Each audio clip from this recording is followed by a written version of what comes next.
Assalamualaikum warahmatullahi wabarakatuh. Perkenalkan, nama saya Muhammad Nur Jabar Firdaus dari Prodi PAI Angkatan 25 dengan NPM 2125019. Di pertemuan kali ini saya akan membahas standar baik dan buruknya Al-Quran, As-Sunnah, dan pandangan para ulama. Pentingnya memahami standar dan buruk.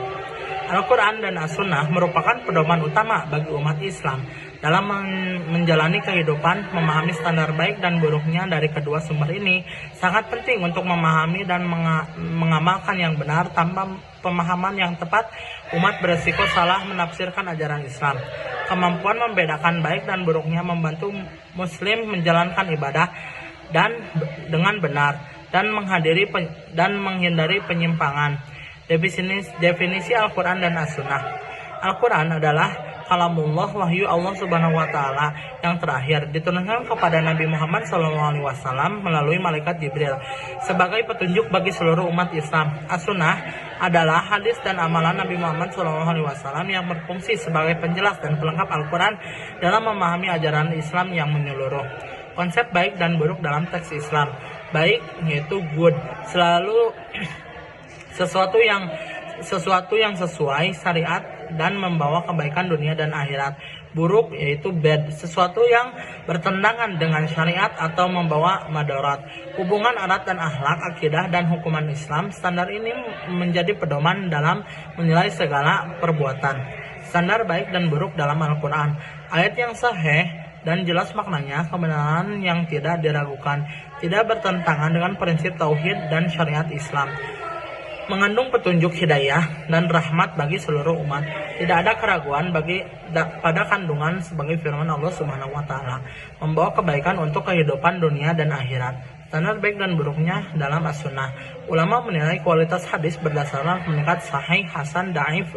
Hadis yang baik harus selaras dengan Al-Quran dan sesuai dengan maksud syariah. Para ulama menggunakan metode kritik sanad, rantai periwayatan dan matan isi hadis untuk menentukan keabsahan. Standar ini menjaga kemurnian ajaran Nabi Muhammad SAW sebagai penjelas Al-Quran. Pandangan para ulama standar baik. Imam Al-Ghazali menerangkan pentingnya kejelasan makna dan keselarasan dalam akidah sebagai standar kebaikan dan memahami Al-Quran dan As-Sunnah. Imam Nawawi menegaskan bahwa hadis yang baik harus memiliki sanad yang kuat dan matan yang bersih dari cacat. Pendapat ulama kontemporer juga menekankan relevansi konteks memahami teks-teks suci. Pandangan para ulama mengenai hal buruk dan kesalahan tafsir. Imam Ibnu Taimiyah memperingatkan bahayanya tafsir sesat yang dapat menyesatkan umat dari jalan yang benar. Beliau menekankan pentingnya berpegang pada pemahaman salafus sahih. Ulama modern seperti Yusuf Al-Qaradawi menekankan pentingnya ijtihad yang mempertimbangkan konteks zaman dan tempat. Kesalahan dalam memahami konteks dapat terjadi ketika mengabaikan konteks historis atau pengambilan dalil secara parsial. 3 pilar penilaian ulama terhadap teks. Para ulama menggunakan 3 pilar utama untuk menilai baik dan buruknya suatu teks. Sanad, rantai periwayatan, meneliti ketersambungan dan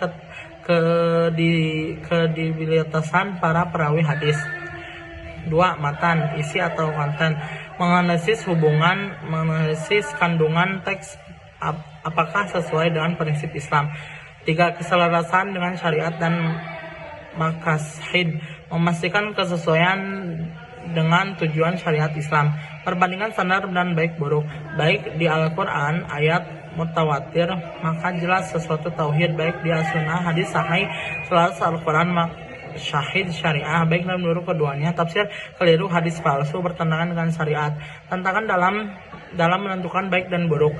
Perbedaan mazhab dalam penafsiran. Para ulama dari berbagai mazhab memiliki pendekatan berbeda dalam memahami teks, pengaruh konteks, sejarah, dan budaya.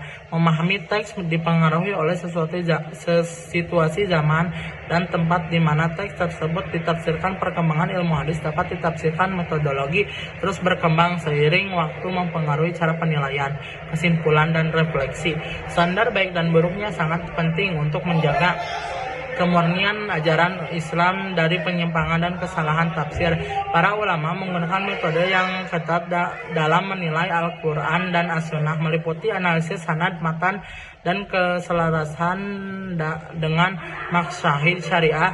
Pemahaman yang benar terhadap standar ini membantu umat Islam mengamalkan syariat dengan tepat dan sesuai petunjuk Allah Subhanahu wa Ta'ala. Baik, cukup sekian. Assalamualaikum warahmatullahi wabarakatuh.